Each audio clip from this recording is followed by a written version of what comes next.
Hal Y in Atlanta, Georgia. It's a place where two major U.S. railroads meet. These are the diamonds in Atlanta where Norfolk Southern crosses CSX. But today, there's a small problem. A CSX locomotive is derailed nearby. It's a hot afternoon on August 21st, 2022. From the air, you can see employees from CSX and at least one man from Norfolk Southern assessing the situation. No doubt, both railroads want to see this resolved so they can resume normal operations. Norfolk Southern has to cross CSX rails here to get its trains onto its right-of-way that goes from Atlanta to Greenville, South Carolina. Now, the train in question today is Y120-21. It was likely working nearby Hal Yard. You can see in this file footage that Hal Yard is relatively small. You'll often see that CSX trains have to pull down here when switching. Before I got to this location and started recording, there was another train on the track right in front of Y120. It was actually blocking those critical diamonds that I mentioned earlier.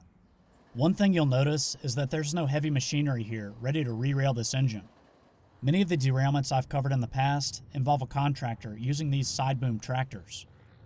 Instead of those, you can actually see a member of CSX's mechanical department getting ready to put a re-railer under the locomotive. Someone called it a retracker on the radio. If there's a difference between that and a re-railer, maybe one of you guys who's done this before can let me know in the comments. Anyway, before he gets under the engine, he needs to make sure it's not going to move.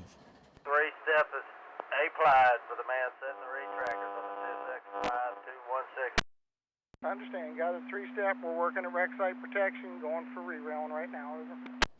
According to the Railroad Dictionary on the CSX website, 3-step protection requires, quote, the locomotive engineer to apply the train brakes, place the reverser in neutral position, and open generator field switch.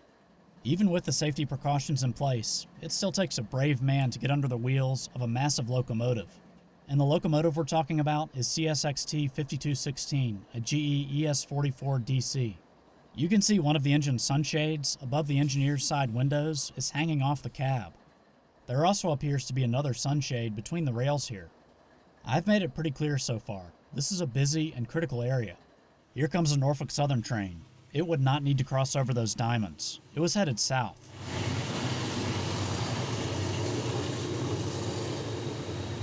But this very short CSX train running Longhood forward would have to wait. MTO the L709, over. 709 MTO. You guys holding up right there, over?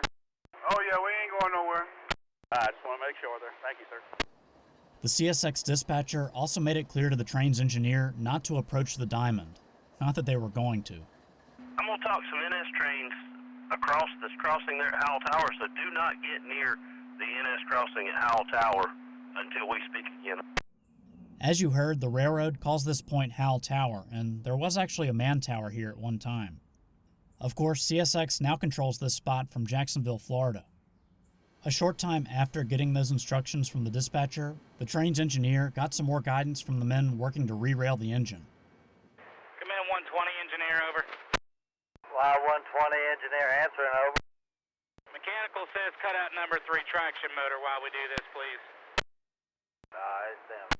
Unfortunately, at this point, I had to go and wasn't able to stay and watch them get this thing back on the tracks. But don't stop watching just yet. I'm going to give you a closer look at one of these re-railers in action. This is a good example of one. I watched a crew use it in Summerville, Georgia back in 2017 to get Southern 630 back on the tracks after its leading wheels hit the ground. This was a pretty drawn-out process, but they eventually got it.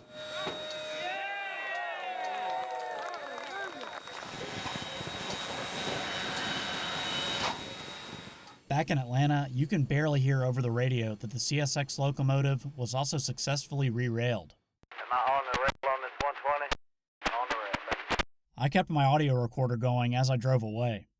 Now, I do not know the official cause of this derailment. I'm also not aware of any injuries. I doubt that there were any. Of course, railroads report incidents like this to the FRA. I'll be looking out for that information and will post it in the description of this video. As always, thanks for watching.